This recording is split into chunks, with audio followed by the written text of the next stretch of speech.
3, 2, 1. No, wait, hold on. 3, 2, 1. Welcome back, everybody. Oh my god, turn us on immediately. Welcome back, everybody. Not new. Let's do a crew report. It is we're back with more Kerbal Space Program.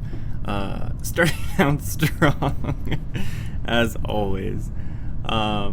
We are now in the official release of Kerbal Space Program. They have introduced new heating mechanics, new aerodynamics, new parts, new everything. We're playing in career mode, so we're both managing science funds as well as the Space Center, so we're going to have to be upgrading all of the individual buildings. This is our first launch. We'll go there soon, to the moon. Eventually. So, I know, safe to deploy, safe, we will deploy the chute. Make it happen. It looks like we're going to be landing pretty close to the Space Center here. Welcome back. Welcome to either one you pick. Kerbal Space Program. One of my favorite games to play and record. I hope you guys enjoy watching it. I started a couple series a little while back, but it was in the midst of them kind of doing pretty frequent updates, and then finally releasing the official version, so version 1.0, 1.0 as it were, to the public. And then since then they've introduced some more science, more mechanics, aerodynamics, heating. We have heat shields, radiators for the nuclear engines that are going to be pretty beneficial because they are notorious for overheating. Boop! We nailed it. I would normally do an EVA, but I've already done one. I already did one of the test flights over here to do the science pod and then a little EVA and a crew report. Let's go ahead and recover the vessel. And that should complete a couple contracts for us there as well. So we're up to 36 science. We got some good returns on that. No XP gain, that's fine. So let's take a look.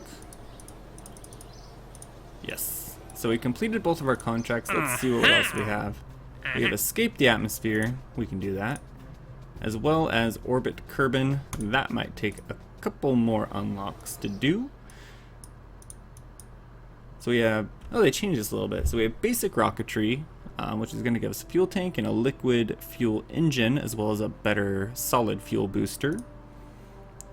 Engineering, which is going to give us the commutatron, stack decoupler, yes, and science junior. So we're definitely going to be unlocking both of these. And let's take a look. The heat shield is now incredibly important. It's also going to give us the radiator, a service bay, that's going to be useful.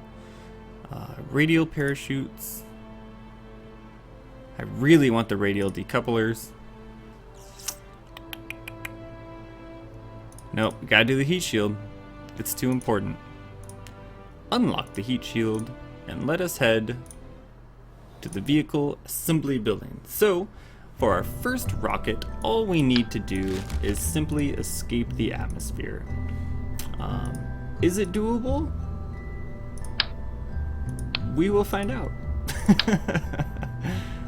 Let's go ahead. We're going to take that off. And what we can do here is we can throw a science junior. Ooh, I don't know if we're going to be able to get out of the atmosphere with this, though. Do we not? We do. We'll put a service bay. Let us rotate it. Not that way. Not that way. That way. Let us rotate it, and we will put our heat shield on. Oh, we can throw that away. And then we will put our stack decoupler. So this will be the final stage of the rocket. We'll open the service bay. Whoa, whoa, whoa. Why? There we are. We will throw that guy in there and close her up. So to build the rocket, we are going to be needing, we have a parachute, right? Yes, we do. We may even consider putting 2 radial parachutes on here, simply because we are carrying more weight. And from there, we're just gonna have to throw a bunch of fuel tanks on here, I guess. Ooh. And we are limited by the amount of parts we can use as well, I believe. So we're gonna throw Reliant on there, a stack decoupler, do it, thank you. And then a solid fuel booster. We will throw those into the same, that looks good. And without further ado, let us launch this vessel and see if we can't escape the atmosphere with it. We learned before that we do in fact need SAS on. We will throttle all the way up because we are literally just going for getting out of the atmosphere. And we will launch in 3, 2, 1. Ooh, it's a little bit slow. It's a little bit slow. I don't know if we are going to get out of the atmosphere with this. With the new aerodynamics, I hear you can start tilting over quite a bit earlier. Very, very slowly. Oh my gosh, that was so quick. Okay. Oh no! Okay, we're good, we're good. We're not good, we're not good. Oh my gosh.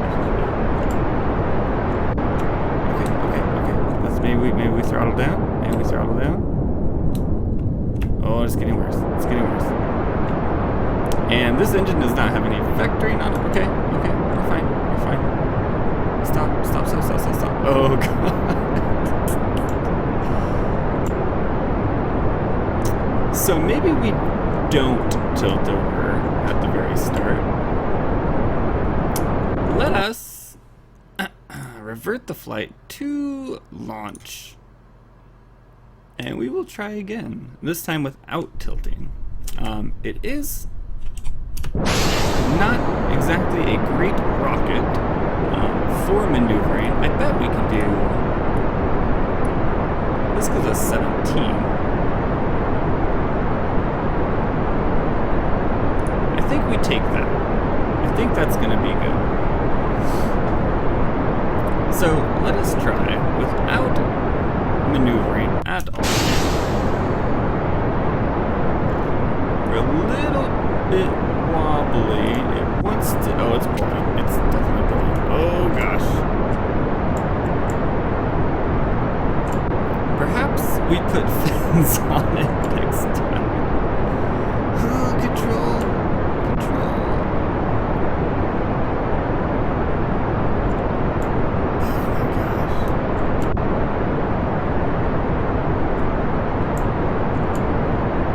Kerbal Space Program, everybody.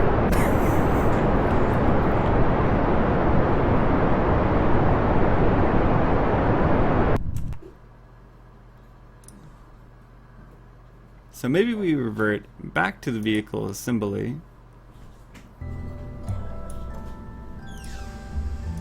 And we throw a couple basic fins on here. That should give us some form of control over the rocket. I don't think we need any here. We might need, maybe we do a couple more fuel tanks. We move the fringe down. Can we launch? We can, okay. We do have part restrictions, which I feel like we're getting pretty close to. So SAS on. We will launch in 2, 1 now. So the solid booster is certainly powerful enough to get us up off the launch pad and carry all this weight. Hopefully the fins give us a little bit more maneuverability. Quite a pretty good speed. I feel like we can probably get out of the atmosphere, provided we don't have any mishaps.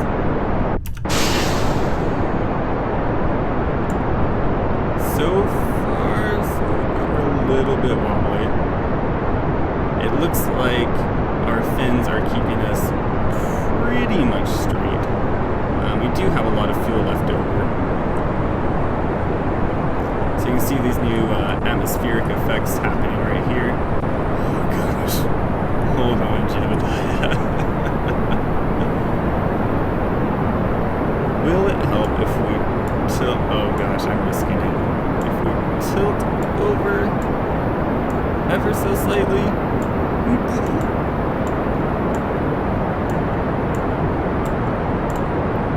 There we are.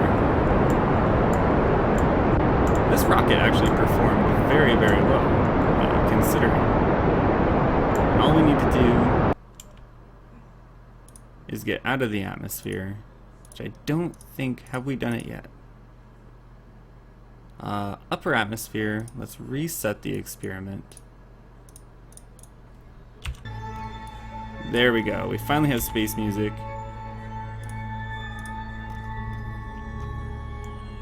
So 25, so in space near Kerbin, so we'll get 25 signs from that. And we will get 10 more signs from that. And let us do our crew report for 5 signs. And then we will close this back up. And we can go ahead and jettison that stage. And let's go ahead and speed up time here. So we're on our way back down, headed towards the ocean.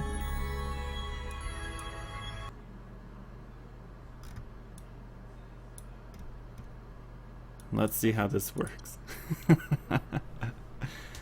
So minimum pressure, altitude. I wonder if the radial parachutes are able to deploy sooner. Okay, our time warp is off. Let's turn SAS off.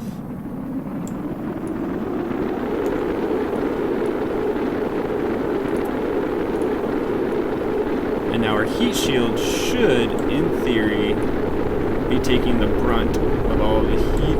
In theory. Okay, we're cooling off. We're fine. We're coming in hot. Oh my gosh. Okay. So the parachutes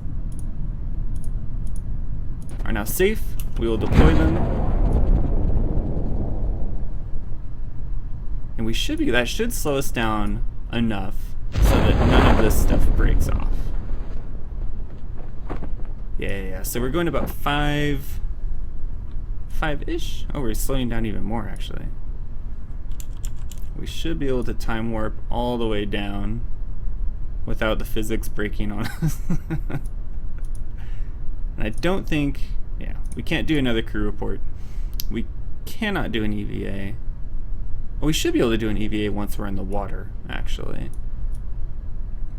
So, these heat shields are incredibly important in the newest versions of Kerbal Space Program. If you don't have them, you will explode and die. To put it very, very bluntly. So let's go ahead and touch down here. We're about 200 meters out.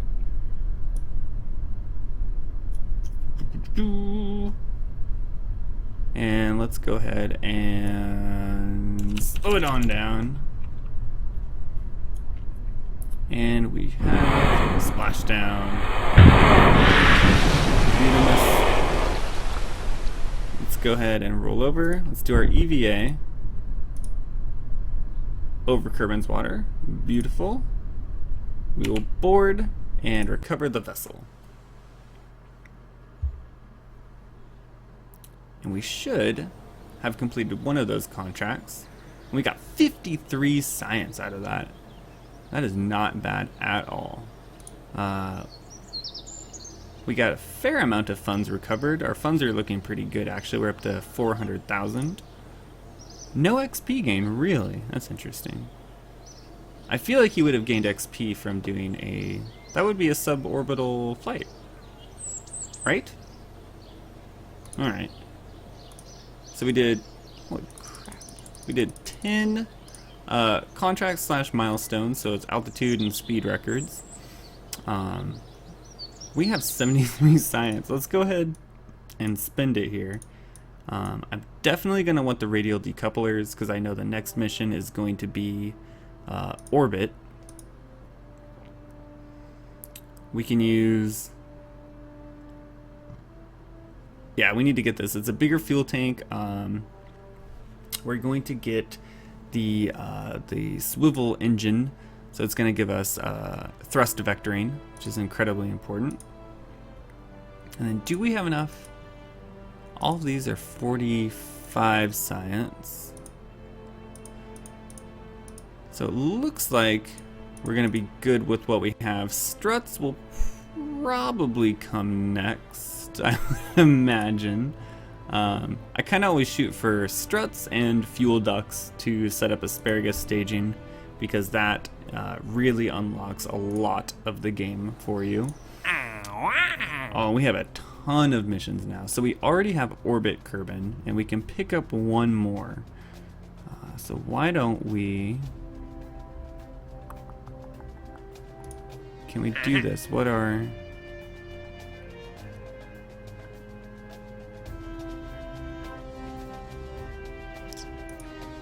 Oh, we can get some easy funds from the decouplers.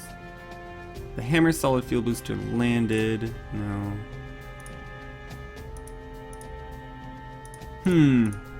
Well, to take a look at these. A lot of these look like things that I could probably do off camera. Because it's just testing stuff landed or in flight over Kerbin. And I want to kind of stick to the main objectives with you guys here as much as possible anyways. So that's going to do it for the end of episode 1. I hope you guys enjoyed. Please consider leaving a like. If you did, it helps tremendously. And we will be back with you for episode 2 very shortly. We'll see you then.